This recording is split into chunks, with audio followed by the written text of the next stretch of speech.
నిన్న మొన్న YouTube channel చూస్తుంటే సడన్గా ఒక షార్ట్స్లో ఒక మెరుపు లాంటి వార్త వచ్చింది. పద్మనాభం ముద్రగడ పద్మనాభం రాజ్యసభ సీటు ఇవ్వడానికి 200 కోట్లు జగన్మోహన్ రెడ్డి అడిగాడని, దానితోటి ఆయన ఆశ్చర్యపోయాడని కూడా యాంకరన్నమా ఆ యూట్యూబర్ చెప్తున్నాడు. అంటే ఆయన మీద నాకు కొంత గౌరవం ఉండేది. ఆ యూట్యూబర్ పుస్తకాలు అవి రాశాడు. తెలుగుదేశం అభిమానం ఉండటంలో తప్పులేదు, కానీ ఒక ఇంటిగ్రిటీ లేని మాటలు మాట్లాడితే మాత్రము ఉన్న గౌరవం కాస్తంత గౌరవం కూడా నాకు పూర్తిగా పోయిందండి. అసలు ముద్రగడ పద్మనాభం వ్యక్తిత్వం గురించి కనీస అవగాహన ఉన్నవారు ఎవరు ఇటువంటి ఆరోపణ చేయరు. ఇటువంటి జగన్మోహన్ రెడ్డి రాజకీయాలు తెలిసిన వారు ఎవ్వరు కూడా ఇటువంటి ఆరోపణ చేయరు. జగన్మోహన్ రెడ్డి ఇంతకుముందే వెనుకబడిన తరగతులకు చెందిన కృష్ణయ్య గారి దగ్గర ఏమైనా డబ్బు తీసుకున్నాడా?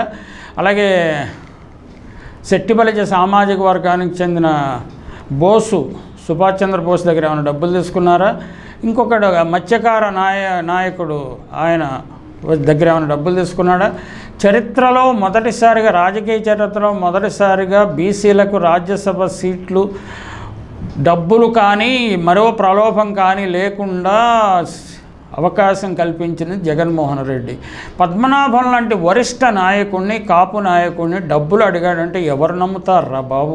ఇటువంటి ఆరోపణలు చేసడానికి ముందు వెనుక మీ మీద ఒత్తిడి ఏముందో నాకేం తెలియదు, కానీ ఇటువంటి ఆరోపణలు మీరు చేస్తారని నేను ఎప్పుడు ఊహించలేదు.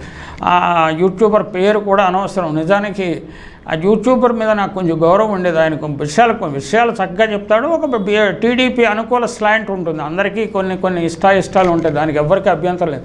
కానీ వీరరాఘవ నాయుడు కుమారుడిగా ఆయన కుటుంబం, ముద్రగడ కుటుంబము ఎంతో మంచి పెద్ద కుటుంబం నుంచి వచ్చిన వ్యక్తి, ఆర్థికంగా చాలా స్థితిమంతులు. తర్వాత మారుతున్న ఆర్థిక పరిస్థితుల్లో ఆయన కొంత దెబ్బతిన్నమాట నిజమే, కానీ రాజకీయాల్లో ఆయన డబ్బు పోగొట్టుకున్నాడు, కానీ రాజకీయాల్లో డబ్బు సంపాదించలేదు. ఆయన ముక్కుసూటి మనస్తత్వం, అందువలనే ఆయన రాజకీయంగా ఎదగలేకపోయాడు.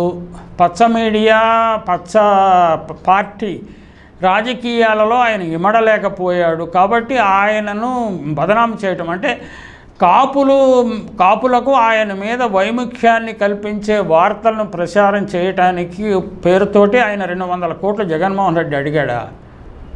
జగన్మోహన్ రెడ్డి పద్మనాభం ఆర్థిక పరిస్థితి తెలిసిన వారు ఎవరైనా 200 కోట్లు ఆయన ఇవ్వగలుగుతాడని ఆశిస్తారా? అసలు ఊహిస్తారా? అసలు అటువంటి ఆలోచన ఎవరికి రాదు కదా. అంటే అనేక మంది బీసీలకు రాజ్యసభ పదవులు ఇచ్చినట్లే ఈయన కూడా అక్కడ మైనారిటీస్, కర్నూలులో మైనారిటీ ఆయనకి అసెంబ్లీలో కానీ లోక్సభలో కానీ పోటీ చేసే అవకాశం రాకపోతే నీకు రాజ్యసభ ఇస్తానని ఆయన బహిరంగంగా జగన్మోహన్ రెడ్డి వాగ్దానం చేశారు. ఆయన చాలా కృతజ్ఞతతోటి కౌగిలించుకున్నాడు.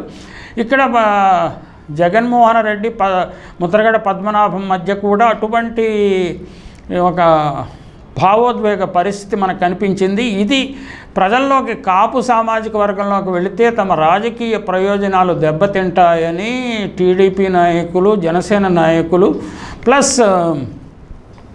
పచ్చ మీడియా కలిసి కుట్రపూరితంగా ఇటువంటి పుకార్లను వ్యాపిస్తుందని చెప్పాల్సిన అవసరం వచ్చింది.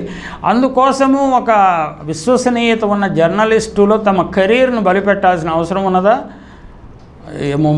అంటే పరిస్థితులు, కాలమాన పరిస్థితులు అంటారు కదా, ఆ పరిస్థితి చాలా మారిపోతున్నాయి. గత 50 సంవత్సరాలుగా నేను చూసిన జర్నలిస్టులు, నేను పనిచేసిన జర్నలిస్టులు, ఇప్పుడు ఈ కాలంలో జర్నలిస్టులు ఏది పడితే అది మాట్లాడటం. అంటే మనం రాస్తే, న్యూస్ పేపర్లో రాస్తే ఎవరు రాశారో తెలియదు కాబట్టి పత్రిక మీద పోతుంది. మనము టీవీ ఛానల్ మీద కానీ యూట్యూబ్ కెమెరా ముందుకు వచ్చి చెప్తే శాశ్వతంగా మన పేరు మీద అది ఉంటుంది కదా. అందువల్ల ఇలాంటి మాట్లాడేటప్పుడు 1-2 సార్లు ఆలోచించాలి. ఇప్పుడు అమరావతిని సమర్థిస్తూ ఆయన మంచి పుస్తకం రాశారు.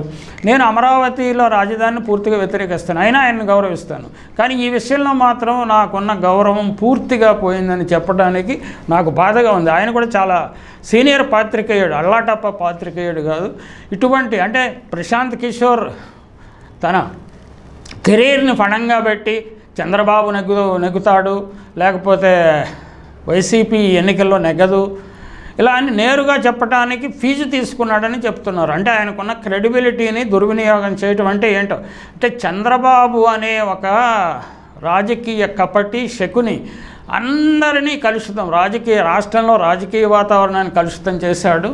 ఇప్పుడు ఈయన జర్నలిజం పతనానికి కూడా ఈయన ముఖ్య కారకుడు. ఎన్టీ రామారావు గద్దె దింపినప్పుడు జర్నలిస్టుల వీక్నెస్ ఏమిటో, నాదెండ్ల భాస్కర్ ఎపిసోడ్ సప్పటి నుంచి ఈయనకి జర్నలిస్టుల బలహీనతలను బాగా గమనించి వారి అవసరాలను తీరుస్తూ రకరకాల ప్రయోగాలు చేస్తూ ఎన్టీ రామారావుని తానే స్వయంగా దింపటానికి మీడియాని చాలా చాకచక్యంగా ఉపయోగించుకున్నాడు. అందుకు రామోజీరావు ఉపయోగించాడు, రాధాకృష్ణను ప్రయోగించాడు, అంతేకాకుండా ఇతర మీడియాల్లో ఉండే అనేక మంది జర్నలిస్టులని ప్రయోగించాడు. వాళ్ళకి తృణమో ఫణమో డబ్బు కూడా ఇచ్చాడు, ఇళ్ళు వాకిళ్ళు కార్లు సరంజామా సమకూర్చాడని కూడా చెప్పుకుంటారు. అవంతా నాకు చెప్పాలంటే అది పెద్ద కథ, అది అనవసరం. కానీ ఇటువంటి పాత్రికేయుడు, గౌరవనీయుడైన వృత్తిలో ఉండే పాత్రికేయుడు ఇలా చేయటము కొంచెం నాకు ఇబ్బందిగా ఉంది. ఆ విషయాన్ని మీరుతో షేర్ చేసుకోవడం, అంటే ప్రజలు పాత్రికేయుల నేపథ్యాన్ని గుర్తించకుండా పాత్రికేయులను అందరినీ విశ్వసించకూడదు. అవసరం వస్తే నన్ను కూడా ప్రశ్నించండి, నాకేం అభ్యంతరం లేదు, విమర్శించండి, నాకేం అభ్యంతరం లేదు. కానీ తప్పు మాటలు మాట్లాడటము, అంటే ఒక ముద్రగడ పద్మనాభం లాంటి వ్యక్తి యొక్క వ్యక్తిత్వ హననాన్ని చేయటానికి ఇక విశ్వసనీయత ఉన్న ఒక పాత్రికేయుడిని ఉపయోగించుకోవటము, ఆంధ్రప్రదేశ్లో ఏమాత్రం విజయ అవకాశాలు లేని పార్టీ విజయం సాధిస్తుందనో చెప్పటము అంటే విడ్డూరంగా ఉంటుంది. రేపు ఎన్నికలు అయిపోయిన తర్వాత ఫలానా అప్పుడు ఎన్నికలు జరిగి ఉంటే ఇలాగే జరిగి ఉండేది, కానీ అప్పుడు జరగలేదు కదా, ఇప్పుడు జరిగినాయి, లేకపోతే ఆఖరి క్షణంలో మారిపోయిందని రకరకాల కథనాలు వినిపిస్తారు. మరి దీన్ని సమర్థించుకోవడానికి ఈ పాత్రికేయుడు ఏం వివరణ ఇస్తాడో మనకు తెలియదు. ఏది ఏమైనా God only helps journalism and media.